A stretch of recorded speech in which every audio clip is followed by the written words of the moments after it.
Processamento histológico. O método mais utilizado em histologia é o preparado histológico permanente, ou seja, a lâmina histológica estudada em microscópio óptico. A seguir, descrevemos as 10 etapas de produção de uma lâmina histológica. A primeira etapa de todo o processo de preparação de uma lâmina histológica consiste em coletar a amostra, e isso pode ser feito de 5 maneiras. São elas: biópsia cirúrgica, a obtenção da amostra de tecido ou órgão através de uma incisão cirúrgica; biópsia endoscópica, usada para órgãos ocos através de endoscopia; biópsia por agulha, a amostra é obtida pela punção do órgão sem precisar abrir a cavidade natural; cirurgias amplas, a amostra corresponde a peças grandes ou órgãos; e necrópsia, procedimento utilizado para estudo anatômico de todos os órgãos ou tecidos no animal morto. O princípio fundamental de clivagem é que o fragmento possua em torno de 4 milímetros de espessura. A fixação é a segunda etapa do processo histológico, e ela é a base de uma boa preparação histológica e deve ser completa e adequada. Um dos principais objetivos da fixação são inibir ou parar a autólise tecidual. A fixação ela pode ser física, utilizando o calor ou o frio, ou química.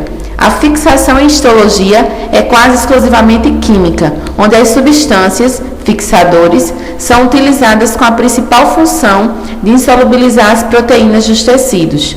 Assim, temos como principais fixadores os que precipitam as proteínas, como por exemplo o cloreto de mercúrio e o ácido pícrico; os que coagulam as proteínas, como por exemplo o aldeído fórmico, o mais utilizado e conhecido como fixador universal, e o tempo mínimo de fixação é de 12 horas. O formol, a 10% para a microscopia óptica, é o fixador mais utilizado, e o tempo de fixação varia de acordo com o tratamento da peça, constituição do tecido, poder de fixação do fixador, objetivos a pesquisar e a temperatura ambiente. A desidratação, ela consiste na imersão do bloco de tecido em concentrações crescentes de álcool etílico.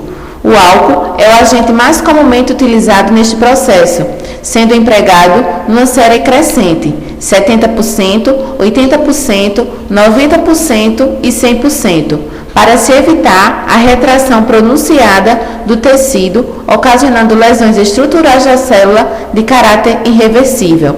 O álcool, ele tem a vantagem de endurecer mais o tecido, e o volume de álcool deverá ser de 10 a 20 vezes maior que o volume da peça. A diafanização, ela vai consistir na infiltração do tecido por um solvente da parafina, que seja ao mesmo tempo desalcoolizante. A parafina não se mistura com a água e nem com o álcool. Ambos devem ser completamente removidos para que a parafina possa penetrar eficientemente no tecido. O xilol é comumente utilizado, e tal produto químico é muitas vezes chamado de agente clarificador, porque torna o tecido semitranslúcido quase transparente. A quantidade de xilol que é utilizada deve ser de 10 a 20 vezes o volume da peça.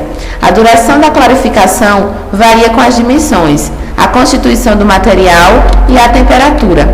A finalidade da inclusão é eliminar completamente o xilol contido no material e a total penetração da parafina. Este processo serve também para preparar o material para os cortes, removendo o clarificante e endurecendo suficientemente e dando-lhe a consistência adequada para que possa ser cortado. Para se obter cortes de material, incluindo em parafina ou por congelação, é necessário um instrumento especial, o micrótomo. Normalmente, um micrótomo faz cortes cuja espessura varia de 1 a 50 micrômetros, mas a espessura mais utilizada em microscopia óptica é de 4 a 6 micrômetros. Há vários tipos de micrótomos: o rotativo, o de congelação e o manual. As fitas de corte de parafina são estiradas cuidadosamente e os cortes individuais são separados por um bisturi. Na superfície de uma lâmina de vidro é feito um ponto de aderência e o corte de parafina é colocado em banho-maria, de forma que as dobras provocadas pelo corte no tecido desapareçam. Em seguida, o corte é retirado com a lâmina que foi preparada com a albumina, na qual se adere.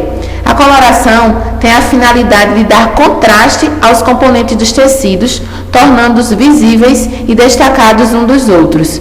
A combinação mais comum de corantes usada em histologia é a hematoxilina e a eosina. A hematoxilina é um corante natural e tem coloração azul-púrpura, e a eosina é um corante sintético e produz uma coloração vermelha. Depois que o corte tiver sido corado com a solução apropriada, ele é passado através de concentrações crescentes de álcool para remover de novo a água. Objetiva-se, com esta desidratação, aumentar a sobrevida do preparado histológico. Finalmente, o corte é banhado em xilol antes de ser montado em um meio solúvel em xilol, que é o meio de montagem. Uma gota do meio de montagem é colocada sobre o corte e a lamínula é posicionada sobre o corte de forma delicada, de uma forma tal que o meio de montagem cubra completamente o corte. Depois, a lamínula é comprimida com firmeza sobre o corte e o meio de montagem e se espalha formando uma delgada película entre a lâmina e a lamínula, que posteriormente vão estar firmemente aderidas uma à outra pela estabilização do meio de montagem.